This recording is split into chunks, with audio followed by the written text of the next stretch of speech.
I don't know about you all, but I'm getting sick and tired of the president having these press conferences, which are few and far between to begin with, but then he either gets asked stupid questions, or when he gets asked tough questions, he just spouts whatever gibberish pops into his head, and nobody follows up with tough questions. I mean, he can say the most idiotic thing, and everybody there in the press corps just jots it down as if it makes sense. How come people aren't calling on it? When he says stupid shit, people got to say something. That's why it's time for Back Talk. As I have constantly made clear, the recommendations of Baker Hamilton appealed to me. Which part appealed to you? The part that said you should drastically reduce troop levels in Iraq?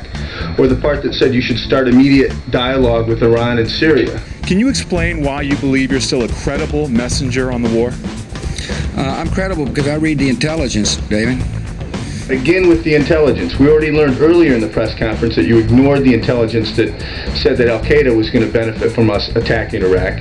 We also know that you happen to ignore that little piece of intelligence prior to 9/11 that said there were Al-Qaeda cells in the United States, that they were preparing to hijack airplanes, and that they were scouting buildings in New York City. It seems like the president has a pretty strong record of reading intelligence but not using that intelligence. Doesn't do you any good unless you use it, buddy. This investigation is taking a long time. It's kind of being drug out. I suspect for political reasons.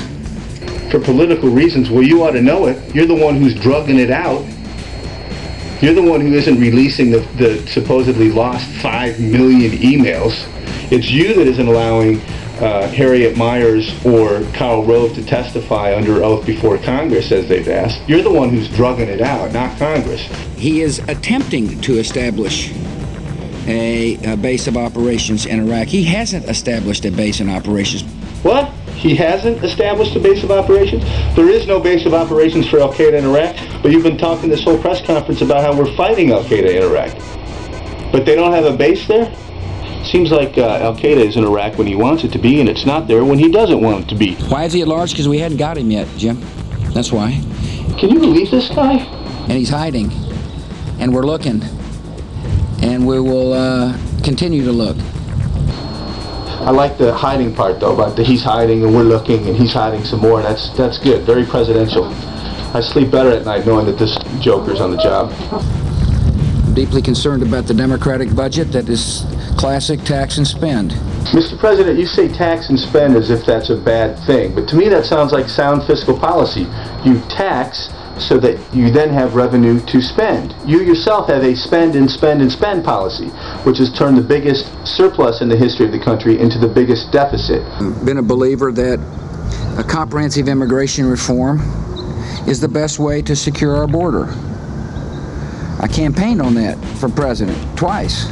That's right, he did campaign on it twice, and still no action. Unbelievable.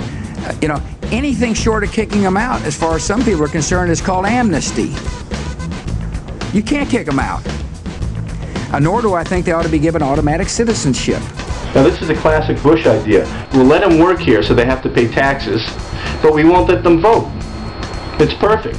Maybe this is a program that we could extend to all the American consumers. I mean citizens. Yesterday in my speech, I quoted quotes from Osama bin Laden. And the reason I did is that I want the American people to hear what he has to say, not what I say, what he says. Because they have objectives that they want to accomplish. Well, I think that's an excellent idea. Let's take a look at what Al-Qaeda's 3 main objectives are. Number 1, to force the United States to pull out its huge military base from Saudi Arabia Peninsula, which they consider Holy Land. Bing! George Bush already did that with no explanation. Good job. Number 2, they want to overthrow secular rulers in the Middle East, such as, you guessed it, Saddam Hussein. So we took care of objective number 2. Bing! Thirdly, and most importantly, they want to draw the West in general and the United States specifically into a jihad or holy war by somehow provoking us to attack a Muslim country. Bing! George Bush, congratulations. You have handed the terrorists their 3 major objectives. Nice going, asshole. Somebody ought to look up the definition of treason, by the way, because I'm pretty sure it has something to do with giving comfort and aid to the enemy.